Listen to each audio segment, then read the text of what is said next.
라반과 부두엘이 대답하여 이르되 이 일이 여호와께로 말미암았으니 우리는 가부를 말할 수 없노라.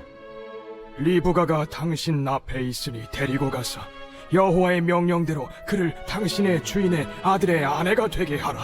아브라함의 종이 그들의 말을 듣고 땅에 엎드려 여호와께 절하고 은금 패물과 의복을 꺼내어 리브가에게 주고 그의 오라버니와 어머니에게도 보물을 주니라. 이에 그들 곧 종과 동행자들이 먹고 마시고 유숙하고 아침에 일어나서 나를 보내어 내 주인에게로 돌아가게 하소서. 리브가의 오라버니와 그의 어머니가 이르되 이 아이로 하여금 며칠 또는 열흘을 우리와 함께 머물게 하라. 그 후에 그가 갈 것이니라. 나를 만류하지 마소서. 여호와께서 내게 형통한 길을 주셨으니 나를 보내어 내 주인에게로 돌아가게 하소서. 우리가 소녀를 불러 그에게 물으리라. 리브가를 불러 그에게 이르되 내가 이 사람과 함께 가려느냐? 가겠나이다. 그들이 그 누이 리브가와 그의 유모와 아브라함의 종과 그 동행자들을 보내며 리브가에게 축복하여 이르되 우리 누이여, 너는 천만인의 어머니가 될지어다. 내 시로 그 원수의 성문을 얻게 할지어다. 리브가가 일어나 여자 종들과 함께 낙타를 타고 그 사람을 따라가니 그 종이 리브가를 데리고 가니라. 그때 이삭이 브엘라헤로이에서 왔으니 그가 네게브 지역에 거주하였습니다.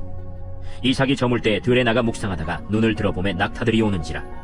리브가가 눈을 들어 이삭을 바라보고 낙타에서 내려 종에게 말하되 들에서 배회하다가 우리에게로 마주오는 자가 누구냐?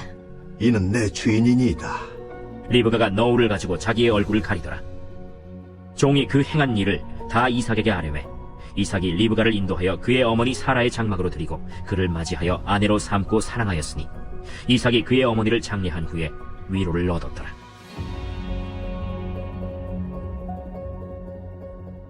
아브라함의 명령을 받고 이삭의 아내를 구하러 온 아브라함의 종은 리브가를 만나게 되고 그 과정을 리브가의 가족들에게 설명을 합니다.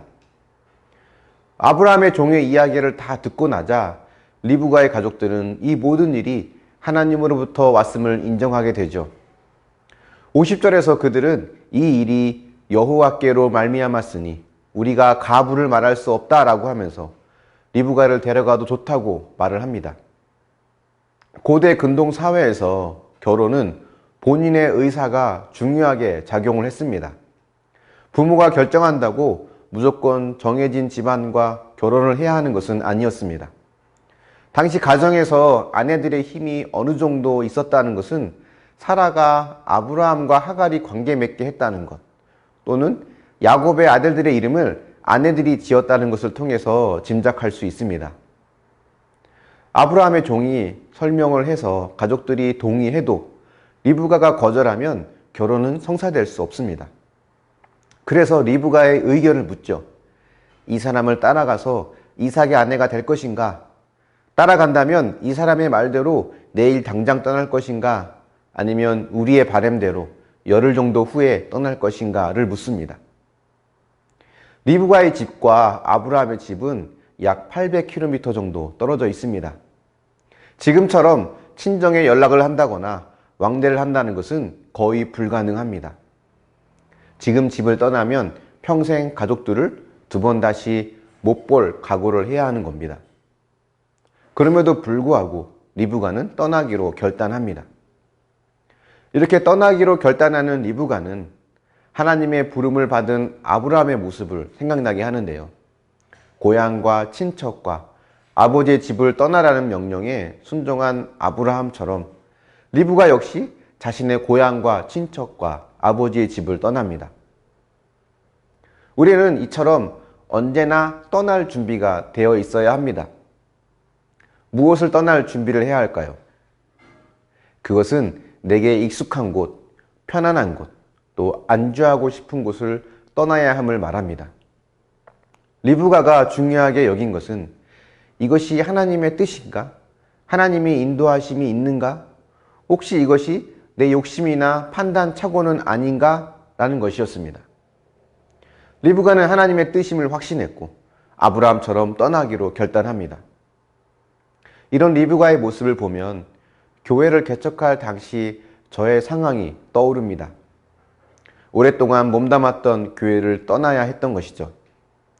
결혼 전에 청년부로 있다가 전도사를 하게 되었고 목사 안수를 받으며 사역을 하기까지 11년간 한 번도 다른 교회를 가본 적 없이 한 교회에서만 있었는데요.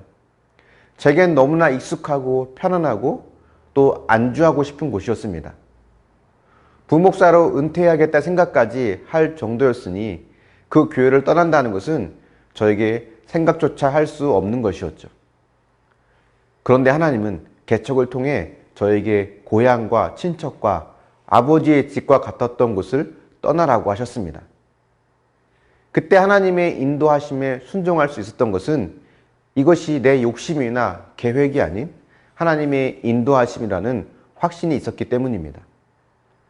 감사한 것은 그 인도하심을 통해 제가 훈련되어지고 다듬어져 가면서 하나님 앞에 목회자로 다시 설 수 있게 되었다는 것입니다.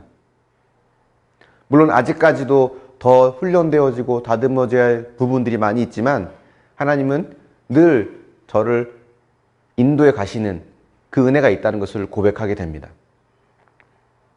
그리고 당시 함께 떠남의 결단을 내렸던 집사님 권사님들도 쉽지 않은 결정이었을 텐데 하나님의 인도하심을 믿고 순종함으로 인해 또 하나님께서 주신 특별한 은혜가 각자에게 있었을 것이라고 믿습니다. 뿐만 아니라 우리의 그런 떠남의 결단을 통해 어려운 삶을 살아온 여러 가정들을 만나게 되고 관심과 돌봄이 필요한 주일학교 아이들도 만나게 되면서 하나님께서 무언가를 계획하고 실행하고 계신다는 것을 고백하게 됩니다. 이 떠남의 원리는 장소나 공간을 떠나는 것만을 의미하지 않습니다. 익숙한 나의 옛 습관, 성향이나 기질도 포함합니다. 저는 늘 미루는 습관이 있는데요. 이것에서부터 떠나야 한다는 생각을 하게 됩니다. 또한 갈등에 직면하기보다는 늘 회피하라는 성향에 머물러 있었는데요. 이것 또한 제가 떠나야 합니다. 이처럼 우리에겐 신앙의 힘으로 떠나야 할 것들이 있습니다.